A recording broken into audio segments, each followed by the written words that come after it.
अब बहस करने का कोई फायदा नहीं। जो किया उसे समझ जाओ। हाँ, मैंने ये सब किया है, लेकिन तुम्हारे लिए किया, इस खानदान के लिए किया। अगर किसी से माफी मांगनी है तो वो मैं नहीं। जिसे मारने की तुमने कोशिश की, माफी भी उससे मांगो। इसने मेरे साथ जो कुछ भी किया, उस सब की सजा इसके बाप या खानदान को क्यों मिले? ले जाओ इसे।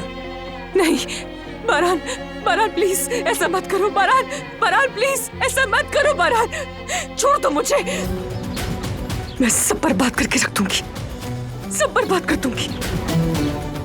वो कहानियाँ अधूरी जो न हो सके कि पूरी, उन्हें मैं भी क्यों सुनाऊं, उन्हें तुम भी क्यों सुनाओ।